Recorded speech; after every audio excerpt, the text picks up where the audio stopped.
1 फरवरी 2024 को केंद्र सरकार का अंतरिम बजट पेश होने वाला है। वित्त मंत्री निर्मला सीतारमण अंतरिम बजट पेश करेंगी, जिसे लेकर सरकार पूरी कोशिश कर रही है कि हर वर्ग को खुश किया जा सके। वहीं आम लोगों को भी केंद्र सरकार से बहुत ज्यादा उम्मीदें हैं।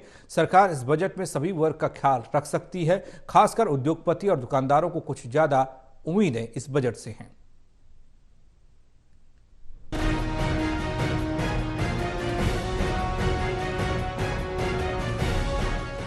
1 फरवरी को सरकार का अंतरिम बजट पेश होने वाला है। वित्त मंत्री निर्मला सीतारमण अंतरिम बजट पेश करेंगी।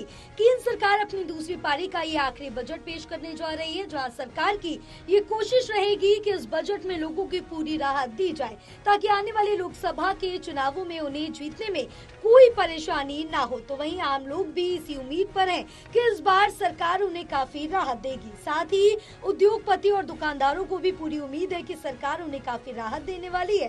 हालांकि उद्योगपतियों से जब बात की गई तो उनका कहना है कि सरकार अभी तक अच्छा बजट पेश करती रही है और इस बार भी पहले से ज्यादा अच्छा बजट पेश होगा, लेकिन उनकी सरकार से ये भी मांग रहेगी कि छोटे उद्योगों को प्रतिस्पर्धा में लाने के लिए जिला स्तर तक रिसर्च एंड डेवलपमेंट सेंटर खोलना चाहिए, ताकि वो भी ग्रोथ कर सके। उनका कहना है कि सरकार की ओर से काफी कुछ अच्छा हो रहा है, जिसमें मेक इन इंडिया भी एक है, लेकिन सरकार को उसमें कुछ बदलाव करना चाहिए, जिसमें एक जीएसटी भी है। व्यापारियों ने कहा कि जीईएम का एक पोर्टल सरकार की ओर से एक अच्छा कदम है, लेकिन उसमें भी छोटे उद्योगपति को दिक्कत आ रही है, उसमें भी कुछ बदलाव की जरूरत है। देखिए, हमें इस बजट से काफ़ी उम्मीदें हैं। पिछले 10 साल में भी बहुत अच्छे बजट आए हैं और इंडस्ट्री ने काफ़ी ग्रो किया है, चाहे वो एग्रीकल्चर सेक्टर है, इंश्योरेंस सेक्टर है, डिफेंस सेक्टर है, हर जगह इंडस्ट्रीज ग्रो कर रही है। लेकिन मेरा ये मानना है कि इंडस्ट्रीज़ एमएसएमई, खासकर जो छोटी इंडस्ट्रीज़ हैं, उनको कंपटीशन में लाने के लिए, जो बड़ी कंपनीज हैं उनके साथ कंपटीशन में लाने के लिए हर स्तर पर, हर जिला स्तर पर सरकार की तरफ से R&D सेंटर्स जरूर खुलने चाहिए, रिसर्च एंड डेवलपमेंट सेंटर्स। हमारी उम्मीदें ये जी बजट से कि हमारे साइंटिफिक जो इंडस्ट्री है उसको सरकार की तरफ से जो पर कैपिटा जो टैक्स स्लैब्स हैं उसमें बेनिफिट मिले, वुमेन एंटरप्रेन्योर को बेनिफिट मिले, और इसके अलावा जो हमारा रॉ मटेरियल वगैरह जो है कॉस्टिंग्स वगैरह काफ़ी ज़्यादा हो गई हैं, उसमें सरकार की तरफ से हमें कुछ सब्सिडीज़ वगैरह मिल जाएं, जिससे हमें हमारी जो मैन्युफैक्चरिंग है उसमें बेनिफिट मिलेगा और हम चाइना को compete करने की पोजीशन में आ पाएंगे।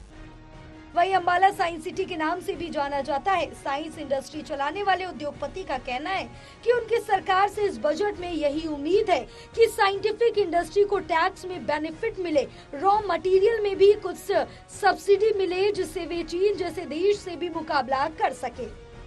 पिछले कुछ सालों में सरकार की तरफ से बहुत अच्छे इनिशिएटिव शुरू किए गए।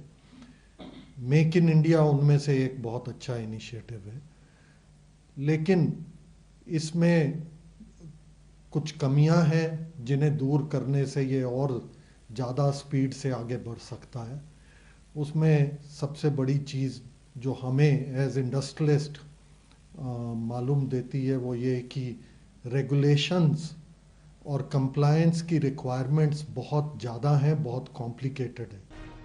बजट को लेकर दुकानदारों का ये कहना है कि सबसे पहले तो उन्हें कुछ रेट कम चाहिए, जिससे उनकी लागत कम हो, ताकि उनका कुछ फायदा हो सके, और दुकानदार की छुट्टी का भी कुछ किया जाए, क्योंकि दुकानदार 12 से 14 घंटे काम करता है। साथ ही कहा कि एक दुकानदार कई तरह के टैक्स सरकार को देता है, तो सरकार को चाहिए कि अगर दुकानदार की आकस्मिक मृत्यु पर उनके परिवार को गुजारे के लिए कुछ देना चाहिए।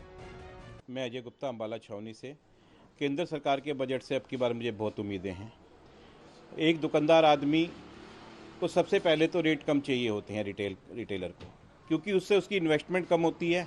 इन्वेस्टमेंट कम होने से, उसकी लागत कम होने से उसका प्रॉफिट बढ़ता है। दूसरा जो है सबसे बड़ी चीज़ चाहिए, एक दुकानदार आदमी जो 14 से 18 घंटे की ड्यूटी करता है, जिसके लिए कोई सोमवार नहीं, कोई संडे नहीं, कोई मंडे नहीं, उसकी छुट्टी का प्रावधान किया जाए। फिलहाल केंद्र सरकार अपनी दूसरी पारी का ये आखिरी बजट पेश करने जा रही है। ऐसे में लोगों को इस बजट से काफी उम्मीदें हैं। हालांकि इस बार केंद्र सरकार लोगों को क्या राहत देती है, ये देखना होगा। टोटल टीवी के लिए अंबाला से कृष्ण बाली की रिपोर्ट।